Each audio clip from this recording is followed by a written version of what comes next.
Okay, Parshas Vayikra. Let's do some housekeeping. Would you like a shir next Wednesday, which is Tanis Esther, on Megillas Esther? But people are going to come, right? Okay.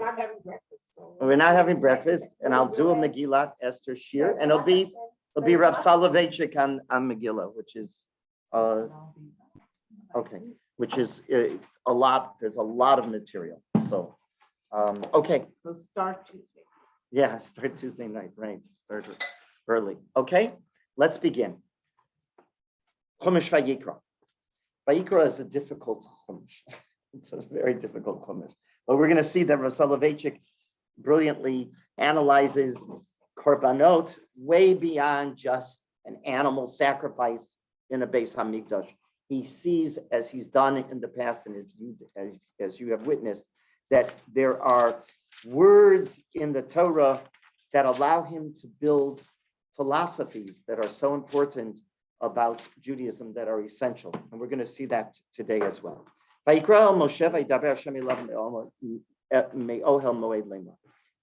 called to Moshe and spoke to him from the Ohel Moed. And he said the following: Speak to the children of Israel and say to them, when a man among you brings an offering to Hashem, continues on, he says, then what does it say? Min ha-behema, from an animal, min ha-bakar, min ha-tzon, takriva et korbanchem. From the cattle, from the flock, shall you bring your offering. I'm just going to stop right there. We don't have to go through all of these psukim. But the Rav sees right here, what's the Rav do? Remember, the Rav is not Rashi. He's not looking at every word.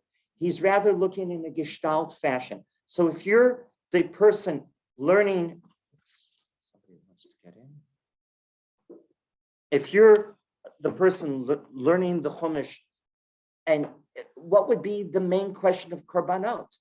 Is it just to know what a korban chatos, a korban asham, a korban ola, a korban mincha, is that what it's all about? No, for the Rav, it's what lessons can be learned that apply to our lives. And you no longer have a Beit HaMikdash. Was Chumash Vayikra obsolete once the Mikdash doesn't exist? That's the big question. And the answer is clearly no. And the Rav is going to develop these ideas here. So he looks at this opening pasuk. Adam ki yakriv mikem korban laHashem. Right? He says, when a man among you brings a korban to Hashem, what is the Jew to sacrifice to God? The Rav asks. What is it? What are you supposed to sacrifice to God? Adam ki yakriv mikem korban laHashem. When a man brings a korban laHashem, is it an animal? Is that what you're supposed to be bringing? Is that what you're supposed to be sacrificing? And the Rav clearly says, no, that's not the lesson. Adam ki yakriv mikem korban laHashem. The honest answer to the question of what are you supposed to sacrifice to God is everything. Everything you are to sacrifice to God. God gave us everything we have. And what does the sacrificial act do? It returns that which belongs to the right owner. That's what you do when you give a sacrifice. You're returning that which belongs to the owner, and who owns everything. Ki Hashem haaretz u'melo'ah. Right? There was a beautiful custom that you put that in your Sfarim, right? You write your name in a sefer, but above it, what do you write? Ki malah Hashem the Hashem haaretz u'melo'ah. That Hashem owns it all. Hashem owns it all. And now the sefer is owned by Elazar Muskin. Oh, in other words, what's the idea? I don't own this book. It's Hashem's. It's on loan to me. That was the idea. That was the philosophical concept. La Hashem haaretz u'melo'ah. Everything of God. Everything is God. Well, that's Adam ki yakriv mikem. You're supposed to sacrifice everything. But what does that mean? When I say to you, you're supposed to sacrifice everything. If that is correct, then the sacrificial act occurs when the Rav notes, when we observe God's commands. When I do a mitzvah, I've acted in a sacrificial fashion. Why have I acted in a sacrificial fashion? I've allowed the master to tell me what to do. I don't become the master. That is the sacrificial philosophical act. I admit, I bow to the real master of the world. When we share our largest, for example, Rav Soloveitchik notes, we share our largest, our tzedakah, we give tzedakah, and it starts to hurt. You worked hard for your money. And oh, you got to give more. Oh, there's matanas levyonim, there's meiser, there's this, there's that. And if you were the farmer in Eretz Yisrael, there was, right, peah shikha leket, right? Then there was trumos, maasros, and the meiserani, meiser sheni. There were a lot of meisros. And you start saying, hey, I've worked hard for this. You've acted like a sacrifice, because what have you admitted? It's not yours. The commander in chief has said, you are to share your largest. Oh, it's not mine. That's what you are admitting. I'm not the owner. I am not the boss. That's Adam ki yakriv mikam. We are admitting. It's not giving the money, it's sacrifices admitting. That's correct. That it's really not mine. That's correct. The hard part. That is the most. If I understand that it's not mine, I can give it away. That's correct. To wrap your brain around that. That's correct. You have to wrap your brain around that you are not the boss. You are not the boss. Let's continue on. With this said, the Rav also notes that Judaism believes that man really doesn't own anything of his own, right? It's all owned by God, but yet we denounced a pagan idea that took it to the extreme. And we said that is unacceptable, which is the pagan idea. Everything is supposed to be sacrificed. Well, what did the pagans do? They sacrificed their children, literally. They burnt their children in the name of their deity. What did we say? That's murder. You're not supposed to kill anybody to demonstrate sacrifice. Sacrifice doesn't mean killing. Sacrifice means exactly what Ruchama said. You are to sacrifice your thinking that you are the owner of everything. Hey, I'm the balabas. I can decide what I can do. When you perform a mitzvah, what have you done? You've decided that you're not the boss, that somebody else has told you what to do, namely HaKadosh Baruch Hu, right? That he's created rules. We follow the ruler. We follow the ultimate ruler. That is a psychological sacrifice. And that's what Adam ki yaakriv mikam means. For Judaism to argue against the pagans that you can't sacrifice your children to your deity, you should know it was a revolution. It was quite a moral revolution that the Jews did, because it was so accepted that the pagans did that, and the ancients did that. And we came along and we said, no, that's not sacrifice, that's murder. So the Akedah confuses that a bit. Well, the Akedah came along to demonstrate exactly that lesson, that we don't sacrifice human beings. That korban doesn't mean, that's not what korban means. Korban doesn't mean you take the animal and you shech. That's one element. We'll talk about that in 2 seconds. That's one element. Greater element is you sacrifice your psychology, if you will, your ability to think that you're the balabas. It doesn't resonate in today's society with entitlement. This sacrifice is why you're happy. Yes, exactly. That's why it's so important. So what perspective does sacrifice really teach us? One word: humility. It's humbling. I'm not the owner. I can work all my life, and I can work all my life, and I can think I'm the owner. And what do I demonstrate? No, I'm not the owner. It's humility. It was realizing that our knowledge, our talents don't come from us. Who do they come from? They're gifts from HaKadosh Baruch Hu. For example, the Rav says, when you don't gloat over your own success, you have sacrificed. Because what's the natural phenomena? The natural tendency is to do what? Hey, I succeeded. It was me. If I give a good drush and everybody comes along and says, wow, that was great, and I gloat in it, what have I done? I've done the opposite of what I should do. What should I do internally? I should say, thank you, HaKadosh Baruch Hu, for giving me the talent. I was able to deliver. I gave a good shir. I gave a good drasha. Wonderful. I'm your shaliach. It's nothing. I didn't do anything. How did I have that capability of doing what I supposedly should do, right? Everybody has their talent. Or he goes on and he says, what about the scientist who discovers and he becomes the Nobel Prize winner.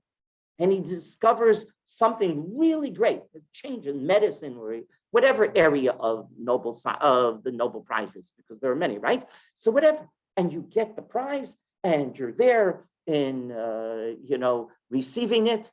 And where does it take place? Which city? In Oslo. Thank you. It takes place in that. Stockholm? It takes place in Stockholm? Okay, it takes place in Stockholm. I thought Oslo too. Also. It takes place in Stockholm, right?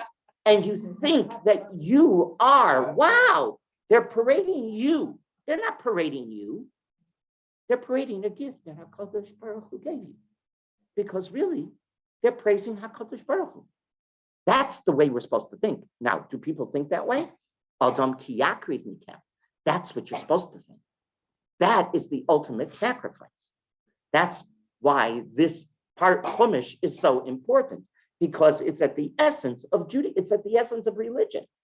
If 2 seconds, I'm going to take all of your questions, but 2 seconds, right? See, as soon as person realized that HaKadosh Baruch Hu is the source of everything, and he's willing to accept that, that is Adam ki yakriv mikem. Yes. What it says here is a little bit of what you said, but on the other side, instead of negative, the word korban is karov. Yes. Close. Yes. This is how we Yes. get close to God. 100%. Let's continue on in this puzzle. You tell me. And a question. I'm You sorry. might be answering the rest of this year, but if you're going to say that the ultimate sacrifice is basically giving all your time and saying all your belongings are from Hashem, why do you need to do what's in Vayikra? Oh, because it demonstrates that connection that Hannah's talking about. I'm willing to give. I'm willing to remember what was the behemoth in ancient times. Source of food. Oh, it was more than a source of Source food. of food. It was your Lexus. Okay. Right. It was your house. Right. It was your, I just Tremendous told, asset. I Tremendous asset. have a chabura with the young guys every other month, and we get together and I teach some interesting shilas and shuvas. An interesting shilah and shuva that I dealt with was of Zilberberg, who lives in Eretz Yisrael, of Yashiv's son-in-law, tremendous Talmud Chacham. He wrote he's a prolific author. And so one of his series is V'ha'arevna, and he gets shilas that are fascinating. So he tells the following story that's Lamaisa because it's a Purim Shaila. Rav Isser Zalman Meltzer, the great Rav Isser Zalman Meltzer, survived. He didn't survive. He got out of Europe before the war, and he came to Yerushalayim. He was the Gadol Ador before, as Hakamat Medina was happening. I mean, everybody went to Rav Isser Zalman Meltzer, and he was not only was he a Gadol, but he was a tzaddik. And everybody loved Rav Isser Zalman Meltzer. Rav Isser Zalman Meltzer was the Rav of Slutsk before he made Aliyah. Okay, the president of the community comes to the Rav of the Shtat, Rav Isser Zalman Meltzer, and gives him a phenomenal gift of Mishloach Manos. What does he give him? He gives him that's what I'm telling you, see, he gives him a cow. This is at the turn of the century, right? A cow. So interesting shaila. And he gives him another item with the cow. See, because you have to give 2 manot. So he gives him a cow. So that is the question. Question is, the poskim wonder, can I give you and fulfill the mitzvah of mishloach manot, that it has to be ready to be put on the table? Or does it have to be that the only thing that would be a chaser, that would be missing, was like if you gave a full meal ready to put in the oven. You prepared the steak, you prepared the chicken, you prepared everything. Is that considered manot? Most poskim say yes. You know, if you can put it just right into the oven, that's fine. If you give them a live chicken, no. A live chicken is not mishloach manos, because why? It's 2 steps away from eating. I have to do the shechita, many steps away from eating, but I have to do the shechita, I have to do the salting, then I have to do the cooking, I have to remove the feathers, I have to do all of that, and then that would not be accepted. So interesting, the shaila is not that, I'll tell you, but it's an interesting shaila. He gives him the president of the community. He's the gvir.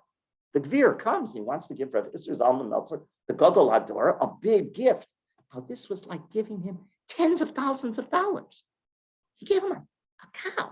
Now, number one, is it Mishloach Manos? Oh yeah, it's fine, Mishloach Manos, because there's milk. There's milk. You have to understand, this was an unbelievable gift. So Rav Zalman Meltzer accepts it. Mishloach Manos and Mishloach Manos. A month later, which is Pesach, Chol HaMoed, the Balabas comes to see Rav Isser Zalman Meltzer with a request. My son, I want you to accept him as the shaykhit in town. What does Rav Isser Zalman Meltzer do? He goes to his barn. Every rabbi had a barn. He goes to his barn. I mean, it's mind-boggling when we think about it. We could transfer this to modern day terms that we could really relate to. He goes to his barn and he hands back the cow. The shaila that was raised was the balabas mekayim the mitzvah of mishloach manos retroactive? He handed it back. He said, "You didn't give me mishloach manos. You gave me a bribe. I don't accept bribes. I'm the Rav of town. Choshed is asur min haTorah. You can't bribe a rabbi. Goodbye. Get out of here. Take your cow back." So the shaila was, that's why it was interesting. The guys were fascinated by it. The shaila was he Mekayim, was the president Mekayim the mitzvah or not? And Rav Isser's and Rav Zilberstein, now in Bnei Brak, says, what do you think? No. That was Why? the only Mishloach Manos he gave. He gave to many people. Who knows if he gave to many people? You only Mishlach Manos Ish L'Re'ehu. How many people do you have to give? He might have given only to listen, you're giving that kind of a gift. He's giving that kind of a gift. He might have said, that's it for Mishloach Manos this year. You know, I'm giving to the Rav and that's it. Like we give to everybody. That's not the way it was in those days. So, nobody gave to the cup, but he gave him a big gift. But Lamaiser Vissers. Yes, I'm in. I have a question, Thank Rabbi. you so much. 2 seconds, Marcia, 2 seconds. So Okay. he says, no, he was not Mekayim the mitzvah Mishloach Manos. Retroactively, he was not Mekayim the mitzvah. Why? Because Mishloach Manos Ish L'Re'ehu, there has to be a mindset that I am giving you a gift to increase friendship. He was demonstrating friendship wasn't important. He had an ulterior motive. It's a fascinating shaila. Why am I sharing this with you? And why did it come to me right now? Because I'm demonstrating to you when you gave a korban, when you gave your behema, that was a real commitment. And that's why they were all different levels, because which we're going to see in a few minutes, not everybody could afford a behema, correct? Very few people could afford a behema. A behema was like, whoa, that was for the very wealthy. Okay, yes, Marcia. Okay, so quick, I'm just going to tell you. So with a cow, if you would give them, it produces milk, just like a chicken lays eggs. But if you want to give the meat of a cow, you'd have to kosher it, and it's also steps away from eating. Yes. But was that one of the items that would have been able to be given for Mishloach Manos? Yes, because it was able to be immediately, you could have access to what it was producing. That's right. The milk was considered the mano. The milk was considered one of the manot because you have to give 2 manot. Okay, I'm not interested right now in dealing with the Purim halachos, but I thought it was just a fascinating point. My point was, an animal is a real commitment. That's my point. Okay, just continue in this puzzle. So the Rav has now demonstrated, Adam ki yakriv mikem. What does korban mean? A psychological commitment that I don't own anything. La Hashem haaretz u'meloah. Everything is God. That is the philosophical underpinning of korbanos. But then it goes on to say, min ha-behema, min ha-bakar, u'min ha-tzon. Ladies, what's the problem with that pasuk? What's min ha-behema doing there? From the animal, and then you go on and you delineate what animals, the bakar and the tzon, right? You say right away, the cattle and the flock. What is the words midah behema? What does that teach? Reb Soloveitchik says that teaches you a philosophical lesson that is crucial. You and the behemoth are not identical. When you bring a korban behemoth, the korban behemoth, that's a means to be makriv. That's your vehicle for the korban. But you, min ha-behemah, min ha-bokar, min ha-tzon, those words are to differentiate you from the animal. Adam ki yakiv min ha-behemah. Adam and behemah are to be analyzed. What's the behemah? The behemah is the device. That's the means. What's the Adam? Only man can self-sacrifice. A behemoth can't self-sacrifice. A behemoth is the means to be makri, to demonstrate korban. You, Adam, you are the only one that can do self-sacrifice. Only you can psychologically commit yourself to HaKadosh Baruch Hu. That's brilliant in analyzing the pasuk. Continues on. The Rav then looks. Im ola karbano min habakar zachar tamim yakriveno pesachoma yakrivoso lirtsono. I'm sorry, I'm pasuk base. No. No, that's pasuk gimel. So where is it? Go back. Then it's, I want to sign, I might have written this wrong. Vinirtso lo is what I wanted to.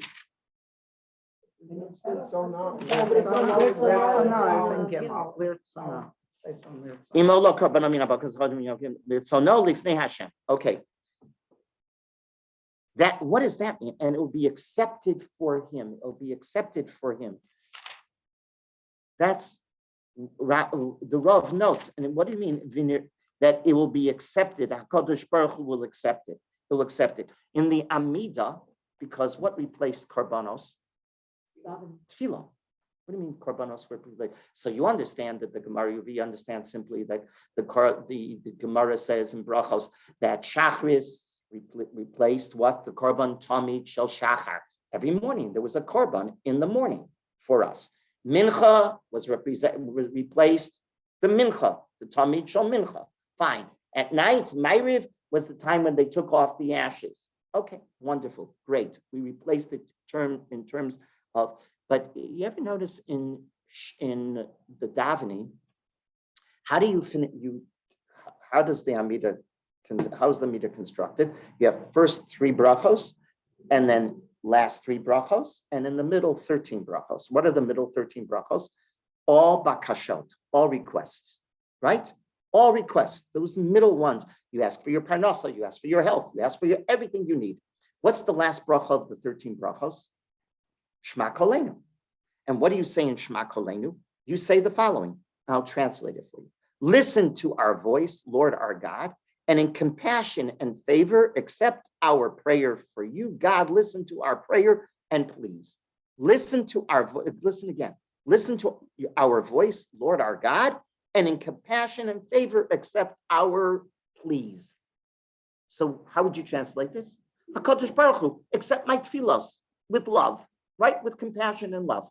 I'm praying, I've davened all of this. This is what I need. Hashem, it's the home run, right? It's the guy you have bases loaded. I'm talking to ladies, I think you know baseball well enough to know this, right? You have bases loaded and you're up and you want to hit it a home run. You want a grand slam, right? You have every base is loaded, if you will. I have my base loaded with my request for refuah. I have my base loaded with my request for parnasa. I have my base loaded with my personal requests of shalom bayis and for families and for whatever else I have. Whatever other requests. I have a request for shalom bayis in the world, don't I? I don't want this Ukrainian. I davened for that this morning. I don't want this war. Hashem, bring peace to the world, right? All of the bases are loaded. Now I come and I'm going to hit the home run, right? What's the home run? Shema Kolenu. Accept all of them. That's what you say, Shema. Then Shema Kolenu, that's the last. Now you begin the final part of the Shemona Esrei. What's the beginning of the last 3? Ritzei. Guess what?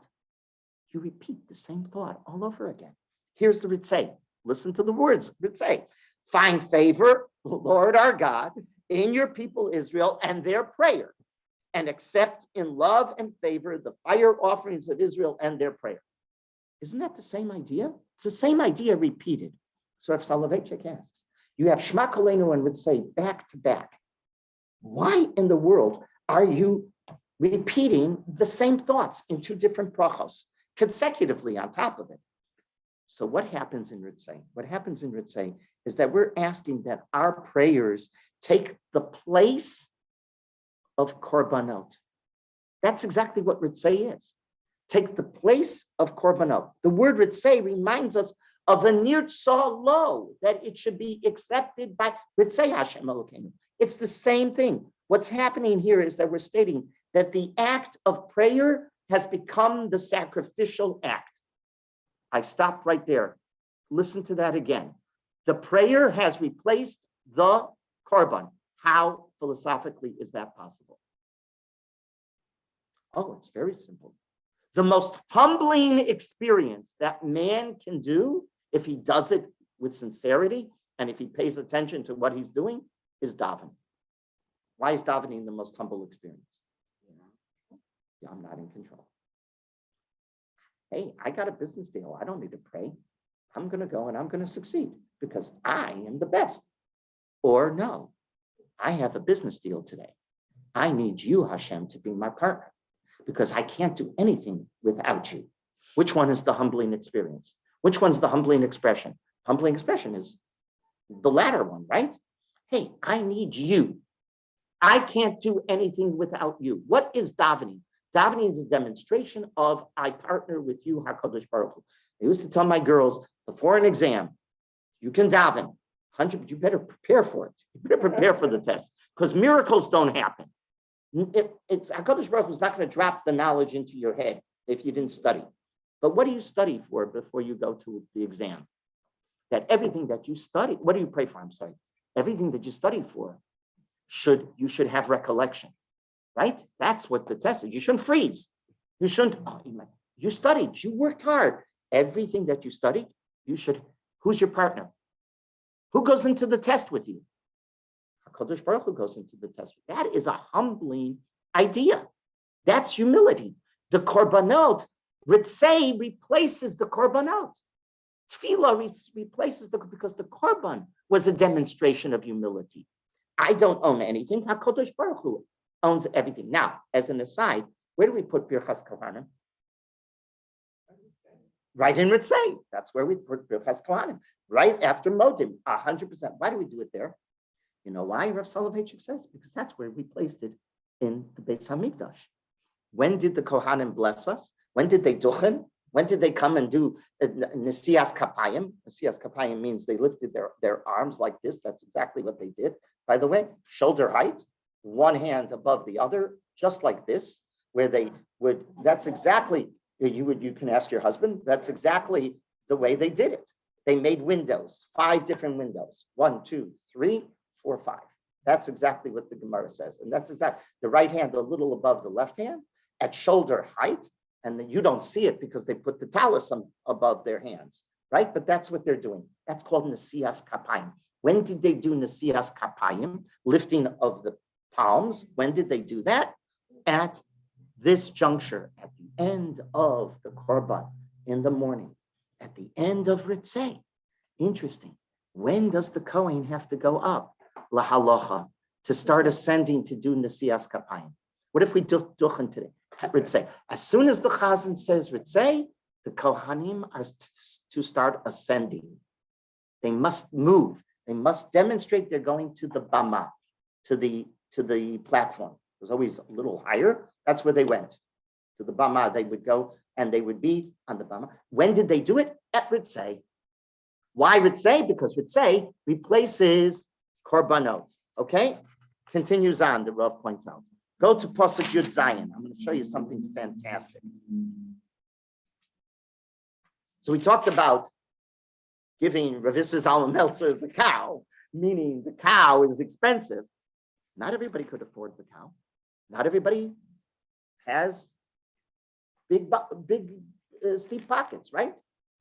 What happens if you're a poor person? Pasuk Yud Zayin. Take a look. V'shisa oso bichnafov Lo yavdil. V'yiktiro so hakohen hamizbecha alo etzim asher alo eish. Allahu ishay reach nichoach laHashem. He shall split it. That's how they did a bird. This was a bird korban. He shall split it, do a shechita with his finger. That's not what I'm interested in. V'shisa, what's next? Also, bich nafav. How did they burn the korban that was a bird? With its feathers. Rashi says, with its feathers. In other words, you brought a korban, a bird korban. You didn't bring your ox. That was for or your calf or your right. That you didn't bring, the bakar or the tzam. You weren't wealthy enough. So what did you bring? You brought a bird offering. Bird offering, fine. How did they do the korban? They kept the feathers on. Guess what Rashi says?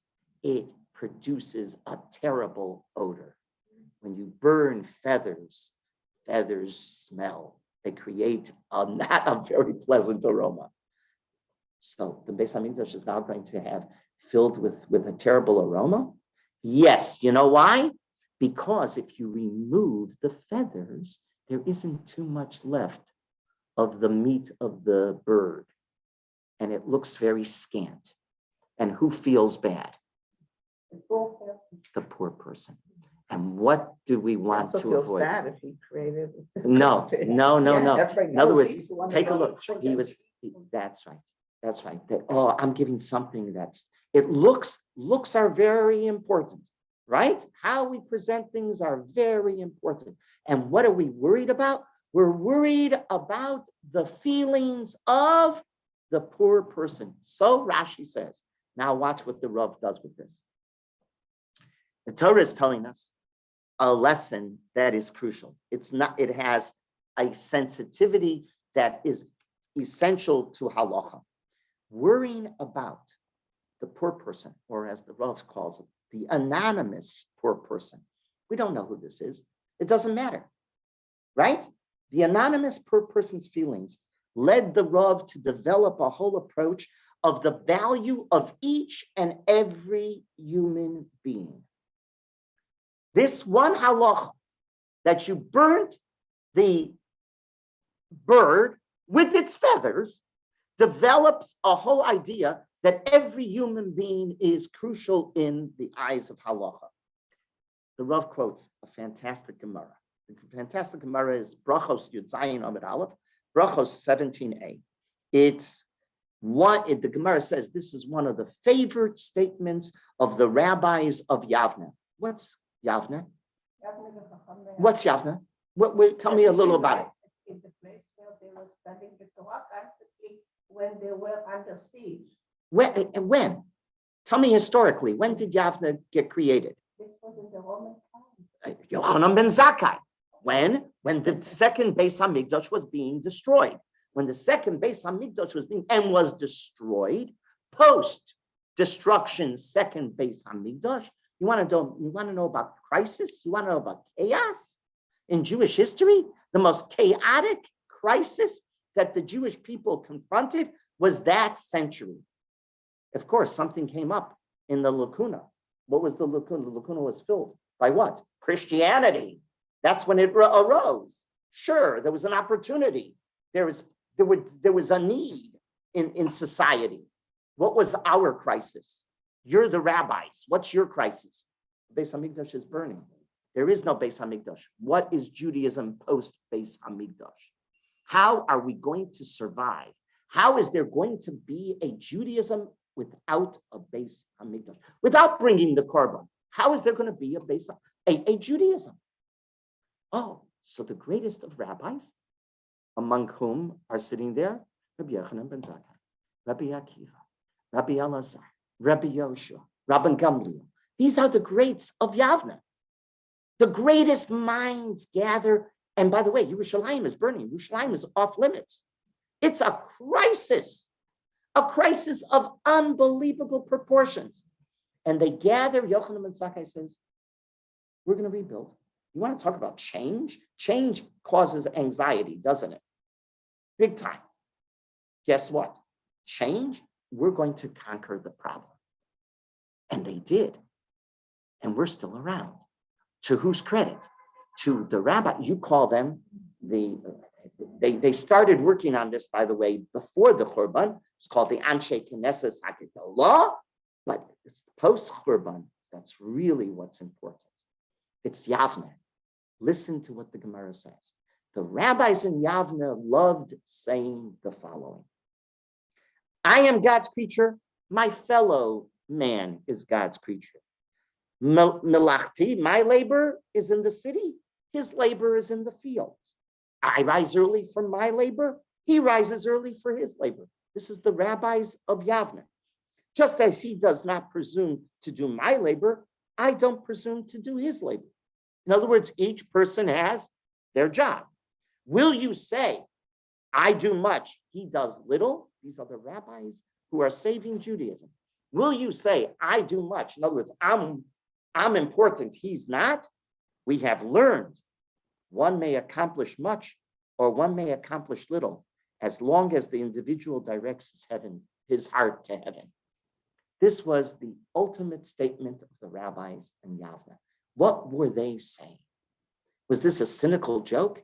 I mean, the rabbis of Yavne, Rabbi Akiva, these are the greatest names that we worship to this very day as our heroes. We know who they were. They're saying they're just as important as the anonymous farmer in the Galil or in Judea or in the Negev. They're just as important. That's right. That's what they were saying. What were they teaching us? They were, Soloveitchik goes on to say, the anonymous farmer has the same important role as the scholar, because how do we judge importance? By success? By who gets the Nobel Prize? No. How do we judge importance? By if you are committed to the employer. Who is the employer? Oh, with a capital E. Milachti is the word. Milachti means there's an employer-employee relationship. Who's the employee?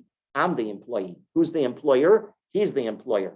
Does it matter which job? The employer says, you're doing this, you're doing this, you're doing this, you're doing this, you're doing that. What do? You do what the employer does. If you do it well, that's all that counts. If you're committed to the employer, that's all that counts. The rabbis of Yavne were saying, without the farmer, would we exist? No. And without us, would the farmer exist? Judaism would be gone. Each one has his role. Rabbi Beryl Wein made this comment many, many years ago. He said, I searched all of Tanakh and I did not find success being one of God's names.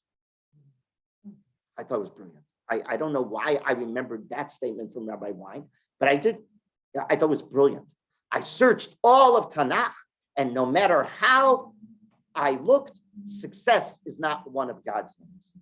That is the message. Success is not one of God's names. That, in other words, we can't assess the relative importance of a divine assignment, Rabbi Soloveitchik writes. Again, in other words, we cannot assess the relative importance of a divine assignment. What matters at the end of the day is if one fulfills his mission with a sense of wholehearted acceptance that he or she is an Eved Hashem. That's what's being taught. You burn the bird with its feathers to teach you everybody counts. And their needs are as important as the wealthy person's needs. And their needs are as important as the scholar's needs. Everybody has a role, and everybody should feel they have a role. And even if it creates a bad aroma, we want the visual to be that they feel they're accepted, that they feel they're important, that they feel that what they're doing is crucial, right? That they feel that what they're doing is crucial. Man is not judged by accomplishment. Man is judged by devotion. When I was a kid, I don't think they have this anymore in schools. The Hebrew Academy of Cleveland had the report cards on the Hebrew side. So you had the Limudei Kodesh on one side, the Limudei Chol on the other side. And on the Limudei Kodesh, there was shkida. What's shkida? Effort. And they gave you a grade on is your child putting in the effort? You can get Aleph, a base, a Gimel, a Dalet for effort. I always thought about that. Effort. That's a brilliant idea. It is a brilliant idea. I don't think parents really look at that. That's the problem. Parents look at the grade they don't realize this message of burning the feathers, right? They're looking at what grade they got in the Chumash and in the Gemara and in the English and in the science and in the math. That's what they're looking at. But Shkida is important. I don't know if they still do this. I remember Hebrew Academy of Cleveland, there was always a Shkida. Always, I want to see what effort your child puts in. If your child is doing their 100% effort, okay, that's what counts. I just was talking to a young man. He's getting married. He told me about his parents. A fascinating comment.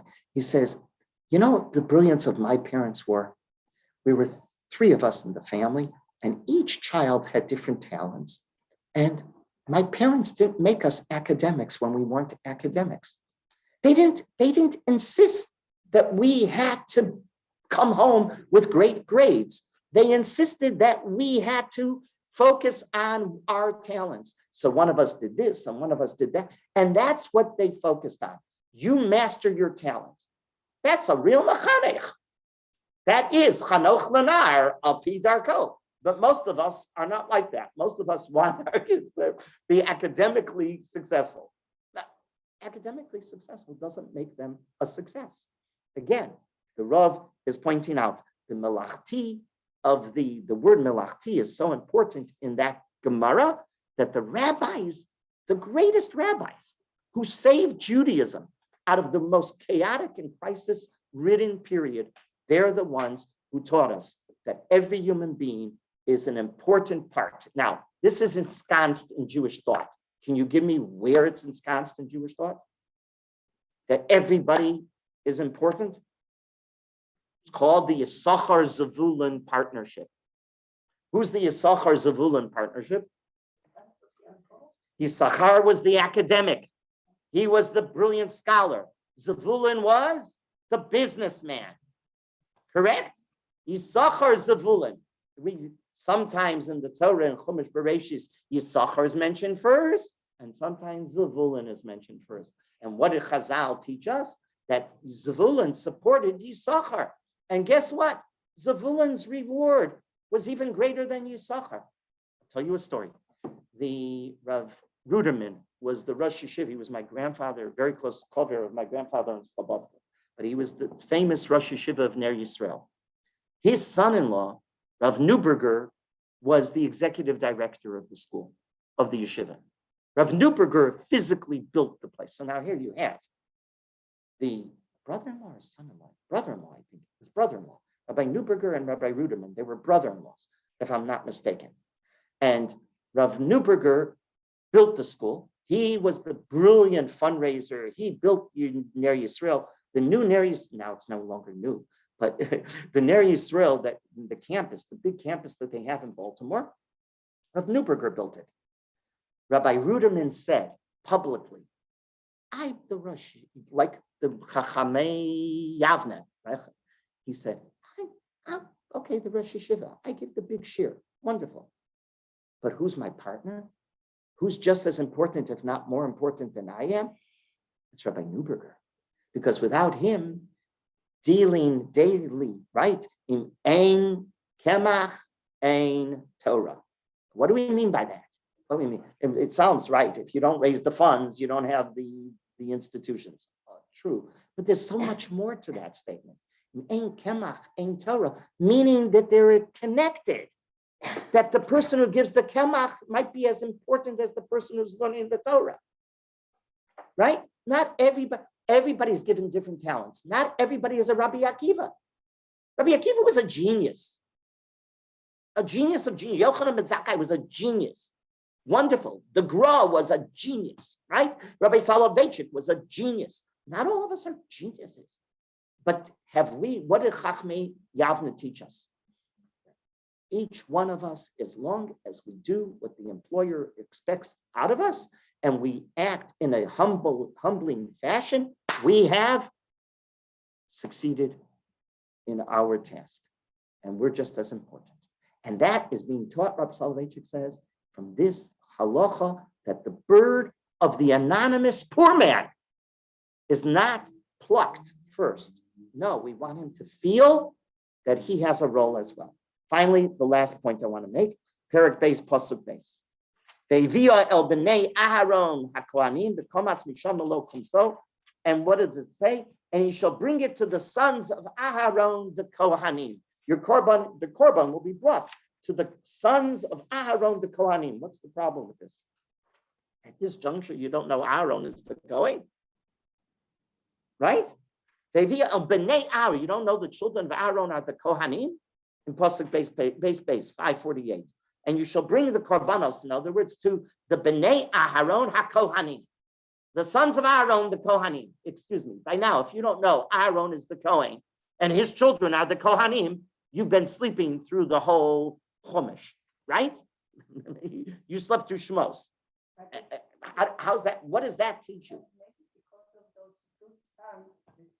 No. Elazar Tamar? No. He comes along and he says something else.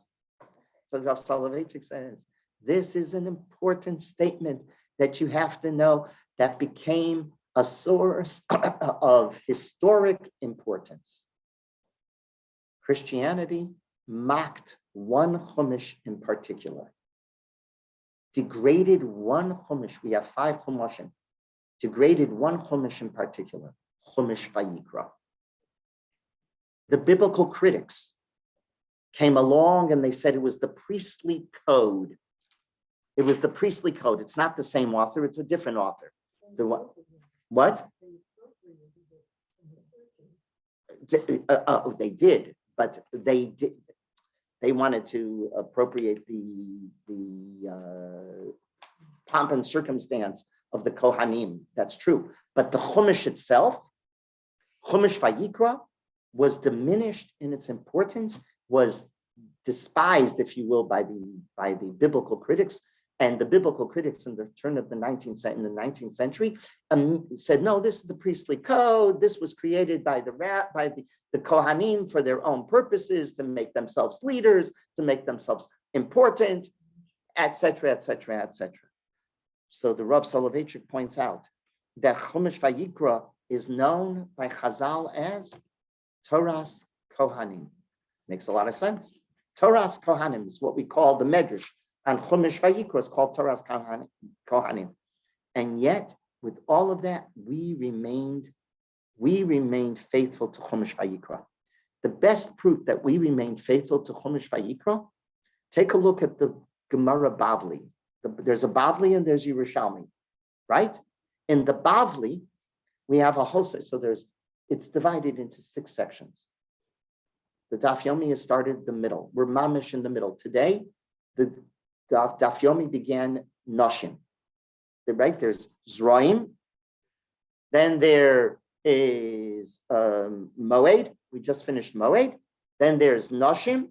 Then comes Nezikin. Then Kotchim. And then Taharas. What's Kotchim about? Kotchim is about the Beis HaMikdash. Guess what? There's Masechet after Masechet after Masechet in Kotchim. In Zroim and in Taharos, there's Mishnayos. There's no Gemaras. There are Gemaras galore in Kotchim. Menachos, Chulin, a lot of Gemaras.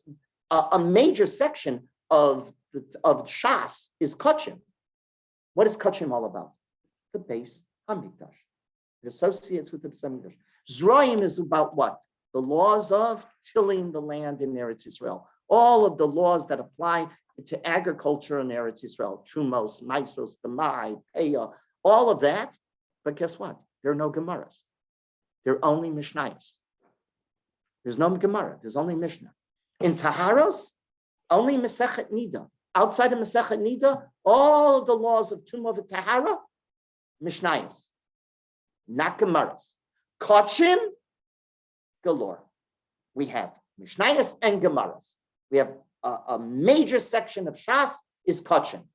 Whoa. Why? Because we were faithful to Chumash Vayikra. We made a statement. that we were faithful to Chumash Vayikra, to reinforce our commitment to the very institution of Korbanos. We placed it in our daily davening, didn't we? The first thing children learned was Chumash Vayikra. That is correct. The first thing that you would teach a child was Chumash Vayikra. Why? To demonstrate our faithfulness to Chumash Vayikra, even though it was the most complicated and the least understood in so many ways. It's not applicable to our lives, we would think. No, we put korban in the siddur in the morning. There's korbanos, where you read korbanos. After the Churban, Yochanan ben Zakkai enacted many decrees, many takanot to do what? Why do we lift a lulav esrog hadas min haravos for 7 days? The Torah tells me I'm only supposed to do it the first day of Sukkot, except if I'm in the Beis Hamikdash. In the Beis Hamikdash, the Torah says 7 days. But everywhere else outside of the Beis Hamikdash, it's 1 day. Lakachtem lochem bayom harishon. But we do it 7 days. Who instituted it? Rav Yochanan ben Zakkai. Why? So when you lift it, what are you going to remember? The Beis Hamikdash. We do a lot of things, Zecher, the Beis Hamikdash. Oh, wow. There's Zecher l'churban and there's Zecher l'mikdash. Zecher l'churban, you know very well. It's the ashes that we put on the forehead of the chassan. It's breaking the glass. It's leaving an amma al amma by your doorway unpainted. All of those are Zecher l'churban. Then there are Zecher l'mikdash, that we do things. You're going to do it at your Seder. You're going to say it, right? Zecher the sandwich, Hillel sandwich. What's the Hillel sandwich? And you're going to make a declaration. Zecher l'mikdash. That's Zecher l'mikdash, to remind us how it was positively. Zecher l'mikdash is positive, Zecher l'churban is negative. It's to remember the negative, that's Zecher l'churban. Remember the positive, that's Zecher l'mikdash. So Rav Soloveitchik pointed out, Rabbi Yochanan ben Zakkai came along and he did something heroic and something crucial. He kept Chumash Vayikra alive. He believed we're going to come back to the Mikdash. What it's going to be like, I can't tell you, but the Mikdash has never left our dream, if you will, as a people. Interesting. What did the Reform remove from, one of the first things the Reform removed from the Siddur? Korbanos. Totally. They expunged Chumash Vayikra. It meant nothing to them. They removed it from the Siddur. Anything that had an association with Korbanos, out. Anything that had an association with the Beis Hamikdash, out. No, that's pagan, that's old, that's ancient. And we argued, Chumash Vayikra is so important. And now you can appreciate how Rabbi Soloveitchik has developed. And to wrap it all up, Rabbi Soloveitchik has demonstrated it's not the korban, the animal. The animal is the device. The animal is what you owned, so you gave it, demonstrating I really should be on the Mizbeach. I'm not on the Mizbeach, so I give what I own. When I give what I own, what have I done? I've demonstrated I'm not the Baal Boss. I'm the borrower. It's on loan. It's on loan. Life is on loan, right? It's on loan. Every minute is on loan. Hakoded la'Hashem ha'aretz, where we started, we will end. La'Hashem ha'aretz u'melo'o. The korban, Chumash Vayikra, is all about humility, philosophical humility, psychological humility. I am working for the employer, capital E, employer. Who's the employer? The Almighty. And then we can come full circle and we see how the Rav developed this very concept that everybody counts. Everybody counts, from the person who can give the expensive gift to the Mikdash, the Behema, to the poor anonymous farmer who couldn't afford it. What did he bring? A bird. How did we treat him? With gentility, with kavod. Wow. We're gonna be bothered by the aroma so that he will feel good. That he will see, ooh, wow, my korban also is, that's right. We're on the same level. Because it doesn't matter. And that's where the Gemara in the Chachmei Yavne were teaching us. that every person has a role. And every person is important, as long as what? They accept that they're working for the employer capital E. And that's what Chumash Vayikra is all about. Okay? That's how the Rav understands it. Thank you very much. Yeah, yes, so next week for Esther, Ashir and Esther, on Tanis Esther. Okay, Thank you, Rabbi. same Thank- time. Much. Thank Okay, you. have a lovely day. I Yeah, that's in the promotion. Yeah, yeah. Yeah, we have some.